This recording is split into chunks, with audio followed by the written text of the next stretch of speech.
Welcome to Sputnik, orbiting the world with me, George Galloway. And me, Gayatri. The first killings between Russian and British armed forces since Britain invaded Russia to effect regime change in Moscow during the War of Intervention almost 100 years ago may well have happened by the time you see this program. How grave those words are. Yet, this hot war in Syria has in truth been building up for some time, rather like the build-up to the First World War, which consumed millions of lives and changed the world forever. We now know the proximate cause of that war, the assassination of Archduke Ferdinand, was based on the fake news that Serbia had anything at all to do with the crime. Can the same be said for the origins of the US-UK war with Russia? To help us with this, our next guest is top security and terrorism expert, Charles Shoebridge. Charles, welcome back on the Sputnik. We don't know if the shooting will have started by the time the show is aired, but one thing's for sure, we've never been closer, have we, in 100 years to shooting between Western and Russian soldiers. You're absolutely right. I mean, like yourself, I've been commenting for a long time on security issues, and my sense of fear has never been greater over the last 3 or 4 decades of looking at that. And remember, I was in the military as well, on the front line. I was based at one point in Berlin. That is the front line. Well, yeah, it was indeed, as a very pleasant front line in many ways, but during the Cold War. And we were, of course, the tripwire. Our purpose there, if you like, being surrounded by 1 million Warsaw Pact troops, was to, because, of course, Berlin was You were inside. the canary in the mine. We are the canary, but except that we were intended to die, and therefore, of course, and then trigger a war. And, of course, it was that fear of what might escalate into not just a hot war if the Russians and the East Germans attempted to take West Berlin. It was the fear of escalation that if British, if American and French troops were killed, as they would have been, that's what I'm saying, our purpose was to die, then the escalation would be automatic and it would lead to a hot war that could even eventually lead to a nuclear exchange. And it's widely held belief that that is the, if you like, the operating philosophy that prevented those events occurring. And in that way, we've got an analogy here, because we've got a situation where Donald Trump and others, of course, are urging, or rather people are urging Donald Trump and Theresa May and Macron to take action, seemingly oblivious, or rather regardless of what the possible consequences may be. If Russian troops are killed in any attack on Syria, then even if they're not targeted, then we can certainly expect a Russian response. And what worries me is that the signals that are coming from Russia, and not just Russia, are very, very clear. They are subtle signals, but intelligence analysts and diplomats will pick those up. And those signals are in the form of, first, the head of the Russian armed forces, then the Russian diplomats in Lebanon, for example, all making the same signal, which is the same coordinated message, which is that if we are targeted in Syria, we will not only strike against those missiles that are incoming, because, of course, these missiles won't have American servicemen on them, but we will also strike the launch bases of those missiles. And those launch bases are going to be American warships in the Eastern Mediterranean. And therefore, Russia is making it really clear what may well happen. Meanwhile, we've got, concurrent with that, we've got the Chinese sending, to my mind, a very clear signal to the rest of the world. They have moved their ships in the Mediterranean to be positioned jointly with Russian ships. That is telling, that surely must tell the Americans and the British that it isn't just Russia you're going to be dealing with here. We are showing solidarity. We are fed up with being pushed around by America, and why on earth, anyway, are you going to launch this attack before you've carried out even the most basic of investigations to establish what the facts of this alleged chemical incident are? Well, that brings us to the beginning of this phase of, if you like, pre-war, the Skripal affair in Salisbury. Summarise for us, if you will, the significance or otherwise of the OPCW findings, which the BBC are trumpeting is some kind of vindication of Theresa May. What's happening here is what is a rerun, really, of what we saw when it was released, what the Porton Down scientists had found. Very significantly, I thought that the CEO of Porton Down himself went on in an interview and actually stated categorically that the Porton Down scientists had not and could not identify the source of the Novichok-type substance that they themselves had identified. And I feel that the Porton Down scientists had possibly made representations to their boss to say, we need to get out that we're not going to be political pressured, or perhaps we are being politically pressured. We know people like Craig Murray, who've got contacts in the area, have alleged that that's taking place. And for me, confirmation of that came when the CEO himself said, we want to make our position clear because we are being used and misrepresented by politicians, by the media and by government. So what's happened now is that the OPCW have themselves come out and pretty much confirmed, as we might have expected, what the Porton Down scientists have said. In other words, they have confirmed that this is a Novichok or Novichok-type substance, but they are absolutely unable to identify the source of that nerve agent. Now, this is very important because the British government's central core claim in this affair hasn't been from the start that this was Novichok. It is that this is Novichok and therefore it must be Russia. It can only have come from Russia. Since then, we know that that statement is untrue because a number of states have synthesized this chemical. Iran is one. For example, Iran, in complete cooperation with the OPCW, openly developed some Novichok as a way of detecting it, for example. Undoubtedly, British scientists and others have also developed this. So that if it's the case that other people can also develop this weapon, then the central core claim of the British government, which is that this can only have been Russia, falls away. There may, for example, be added intelligence. There may be other evidence that we don't know about that the British government is relying on in its allegations against Russia. But if so, they have not made any of that public at all. But also what's significant for me is that whereas you see continually in our news media that it's claimed, well, 20-odd European countries have also supported Britain, and they also say it's highly likely that this was Russia. Therefore, they must have been shown some secret, compelling intelligence.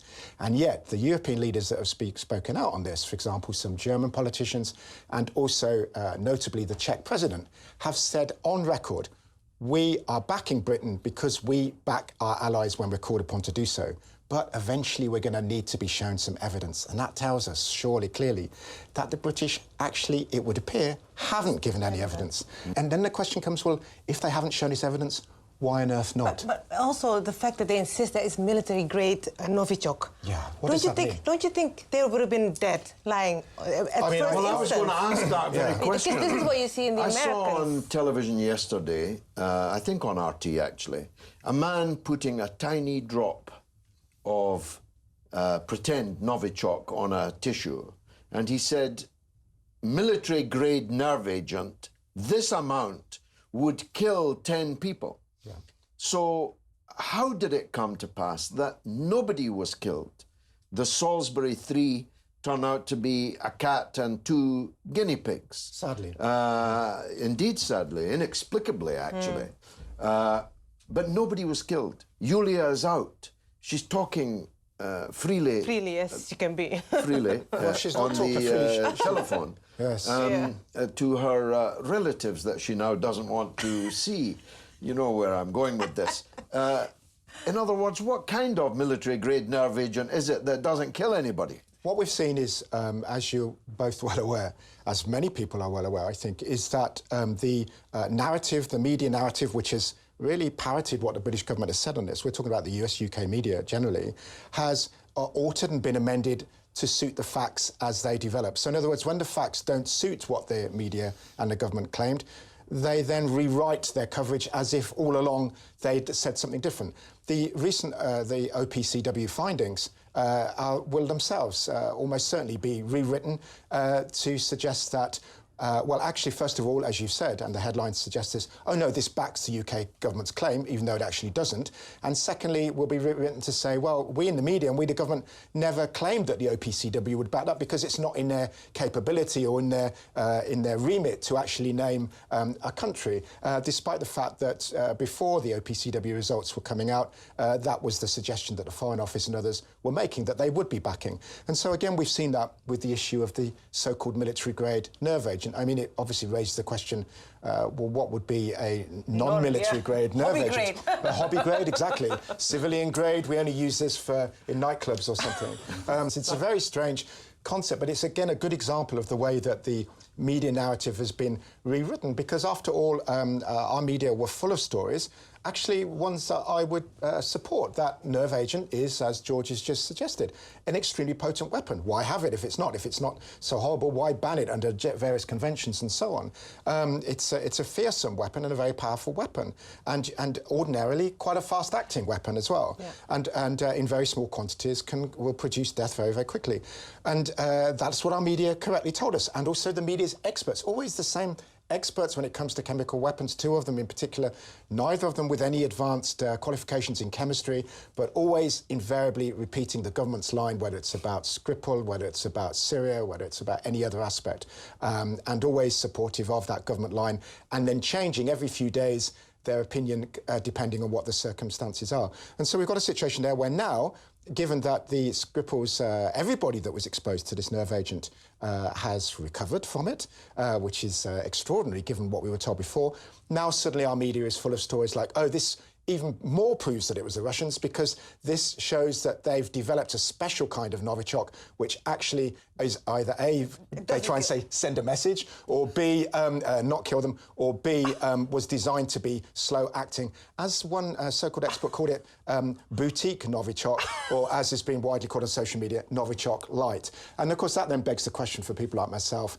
Another aspect of what the government was saying was that this, and the media, of course, if we say the government, we mean the media and vice versa. It's the same message, that only a state could have carried out such a professional hit job as this. And now, of course, we know that actually the Skripals were walking around for several hours without any impact, that they didn't die. Of course, once again, it suggests when the Russians, or a score of other states around the world, including probably Britain, set out to kill somebody, do they fail so spectacularly in this way? And again, so in other words, it points away from Russia. This doesn't mean, of course, that Russia didn't carry out this.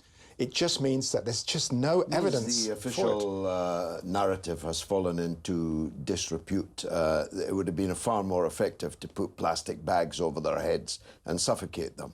Charles Shoebridge, thanks for joining us on the Sputnik. Coming up next, an agent of a foreign power. Don't miss it.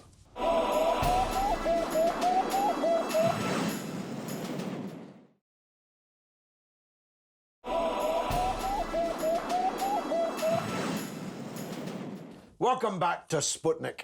The US government, supposedly hand-picked by and in the pay of the Russians, has demanded that American employees of RT register as foreign agents, and then banned them from government press conferences because they were foreign agents. A circular absurdity of which Alice in Wonderland could be proud. Perhaps they should be grateful that the US, for now, has stopped short of forcing the all-American boys and girls of RT America to wear a red star on their coats so they can be jeered on sight in the land of the free. Earlier this week, our next guest visited London on a brief trip, so we invited her to the studio. She's a former Miss New Jersey and could have been Miss America itself if she hadn't been banned from participating because of her political activities. Naturally, she then disrupted the event. Well, it was a crazy journey. I started off as Miss New Jersey 2015 after college. I majored in international relations and political science, so I always had an interest in that subject, and it was my passion. Then after a Miss New Jersey, I took very, very radical positions, even as Miss New Jersey. And when I went to compete for Miss World America, which was the national preliminary to Miss World, so I would, if I won that, I would have gone to Miss World representing the United States. However, because of my radical anti-capitalist positions, anti-imperialist as well, I was essentially pushed out of the competition. And then I went to the national event in the audience, and I disrupted the event. And I was ejected. And A after badge that, of honor. yeah. Really, you had a narrow escape. Yeah, and the funny thing is, right after that, Lee Camp called me on his show, and I appeared on RT. But at that time, I was also writing articles on foreign policy and politics. But that kind of served as a segue into this field. But then I started appearing on RT a lot more as a foreign policy analyst and a political scientist. I went on Watching the Hawks a few times, and then Crosstalk, Peter Labelle's show. Yep. And I love RT. I still love RT. They have very anti-imperialist positions on foreign policy issues, and that's something that I resonated with and tend to agree on things like Syria, Libya, Yemen, anti-Saudi Arabia position. You don't have this in the mainstream media in the US, especially the corporate media. They're propaganda arms of both parties, and both parties agree on foreign policy, more or less. There's really no debate. So RT, I definitely admired their positions, and I could never work somewhere where, I didn't agree with them. So then I was offered a job. RT International offered me a job, and I've been working here officially as their DC correspondent for about 9 months or so. Now you've gone from a beauty queen in New Jersey. Now you're a registered foreign agent. Nobody in Britain knows what that even means yet. Maybe we will. Tell the viewers what that actually concretely means. Well, RT America had to register under the Foreign Agents Registration Act, which was originally created to counter Nazi propaganda. And that's ironic, isn't it? Right, I know, right? Considering Hilarious. we'd be speaking to each other in German if it wasn't for the Russians. Exactly. And but just RT or also Al Jazeera and the others? So I'll get to that in a second. But in January of 2017, the ODNI, the Office of the Director of National Intelligence, which is the FBI, NSA, CIA, altogether released a report on Russian influence in the US election. Half of that report was about RT. Baseless allegations saying that RT somehow managed to influence the election with their, quote, anti-fracking propaganda. And then they also said that we undermined democracy by hosting third-party debates, which is the opposite. That was used as a pretext to get us, to force us to register as a foreign agent and or risk arrest, and they would have frozen all of our bank accounts. So eventually we did capitulate. Decision which I disagree with, because capitulation to the US government never results in what you think it will result in. And then after that, they convinced us to register as a foreign agent. And Heather Nauert, the State Department spokesperson, she actually told us, she said, it's not going to affect your ability to report. And then a few weeks later, our press credentials to Congress were revoked. Around the same time, the NDAA, the National Defense Authorization Act, which is the defense bill every year, there was an amendment included by John McCain that allows cable contractors to cancel contracts with with any network funded or owned by the Russian Federation, specifically the Russian Federation. Interesting, right? Yes. Without any penalty. They're closing in on us from every way possible. And just last week, actually, we were taken off the air in DC. Yes. And not only us, but Telesource, CGTN, France 24, DW. Oof. That's isolationism. Yeah, exactly. But still, are you still off the air? Yeah. I think it started on April 1st. And, how crazy. But only in DC. The paradox, it's the same here. On the one hand, they say, we're all cranks and nobody agrees with us and nobody even watches us. But on the other hand, we're a mortal threat to their way of life and must be closed down. Any fool knoweth that that's a complete contradiction. What's the truth of it? Are people in the United States turning on to RT. We now have 100 million viewers weekly across the world. 100 million. Is it echoed in the United States? Well, absolutely. Ever since the U.S. government has placed so much emphasis on Russia and in particular RT, people are now tuning in. People are tuning in, and they're so fed up of Fox News, CNN, and MSNBC. And if you look at the demographics, mainstream media, only people over 65 plus. Their main audience is people over 65 plus. So young people, they're getting their news from alternative media like RT because they're just so sick of the corporate media and what they're putting. The dictatorship of the prevailing orthodoxy, as Dr. Johnson called it. Exactly. Fox News, CNN, MSNBC, they portray themselves as very, very different, left and right, which is according to 1789's political spectrum, not today's political spectrum. But specifically, their programming is directed so that it looks like there's a huge difference between the two sides or the two parties, but there really isn't, especially on foreign policy. The two cheeks of the same backside. Right. Now, where's this all going? Are you expecting this Cold War atmosphere in the US? We have it here also. You expecting it to thaw, or are you expecting it to get even worse? I do expect it to get even worse, to be completely frank, because at the end of the day, this is both geopolitical and economic. The U.S. is unwilling to accept a multipolar world. And Russia and China, they reject this idea of U.S. hegemony that the U.S. enjoyed from 1991 until the end of the 2000s.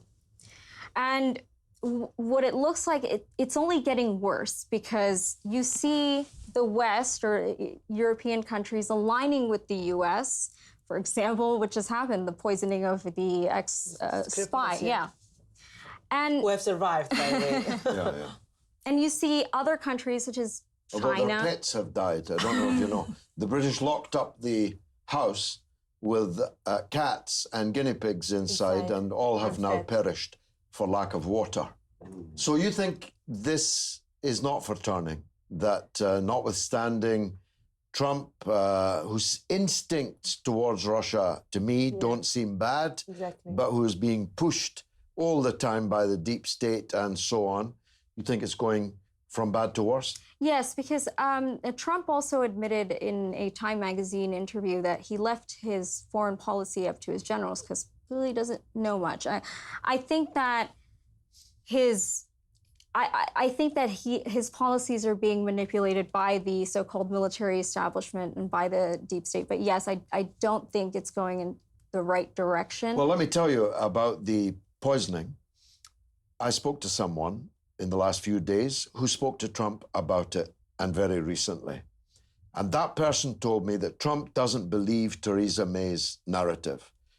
And in very simple words, because he's quite a simple-minded guy, he said, I don't believe it because it makes no sense. Yeah. Trump is right. Yeah. You heard it here. Yeah. Now, Donald Trump, under fire, the law closing in, we're told, and yet his popularity has risen.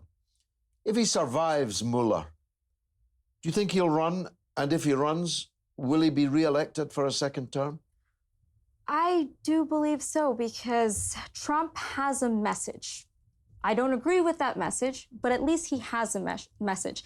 The Democratic Party has no message whatsoever. Their only message is, we're not Trump.